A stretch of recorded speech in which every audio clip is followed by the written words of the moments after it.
Hi, this is a lecture on the partition of India after the Cold War. First thing that happens is India is divided. It's actually going to become three separate countries. We'll talk about modern India and three important leaders, Nehru, Gandhi. Sorry, there's a misspelling here I just saw. Jawaharlal Nehru, Indira Gandhi, Rajiv Gandhi. And then we'll talk about Pakistan, which western part of India, that's what they renamed themselves. Okay. So when the British are withdrawing from India at the end of World War II, the leading national party or the leading political party was the Indian National Congress.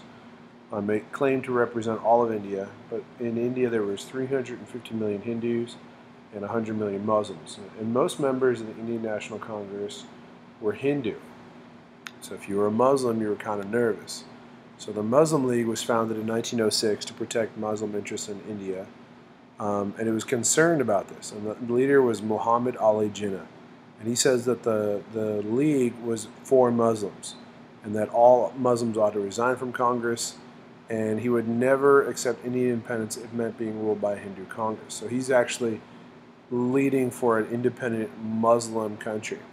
And there's a picture of Muhammad Ali Jinnah, a very famous guy. So when you have the partition, this is what's going to be tested. Partition is when you have the division of the countries. You have India becomes India becomes the country of India, and West Pakistan and East Pakistan.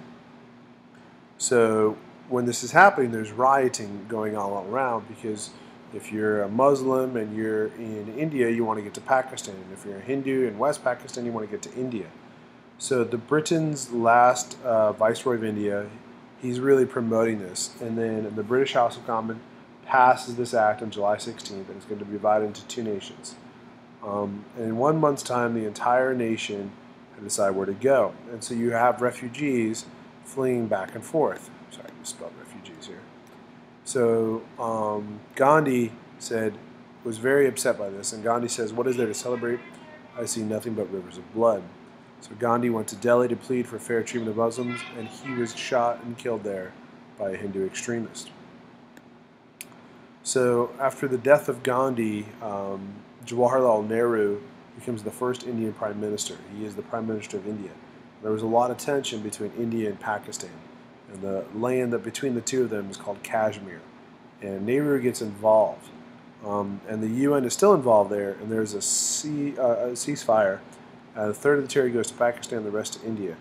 And fighting broke out again in 1972, and there's a new line drawn between the two which exists today. So that's the major area. So Kashmir will also be tested as well. That's the area between India and Pakistan that they're fighting over. Here's a picture of Jawaharlal Nehru. Indira Gandhi, Nehru's daughter, takes over as prime minister after his death. She does a lot of good things in domestic policy, really promoting a new type of food production. But there's another minority group in India called the Sikhs.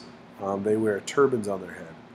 And there was a Sikh extremist group that took refuge in the Golden Temple, a Sikh religious center, and it was actually carrying out acts of violence against Hindu.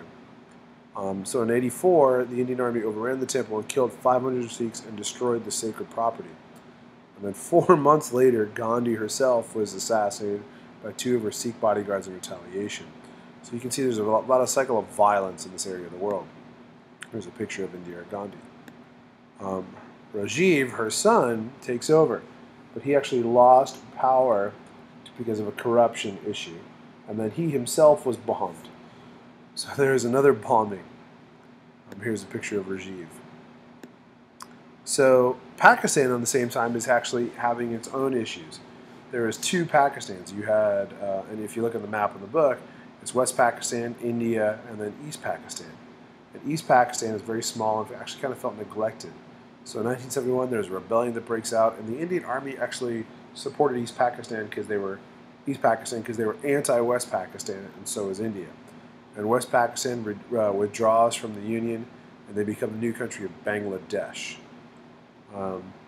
Then this is something that's been in the news recently, and this woman will appear on your exam. Her name is Benazir Bhutto. She was the female prime minister of Pakistan, and she's a very famous person. She's one of the few people to lead a Muslim country who's a woman, Sadly, she was assassinated a few years ago in 2007. So that is the impact that what happened to India during the Cold War.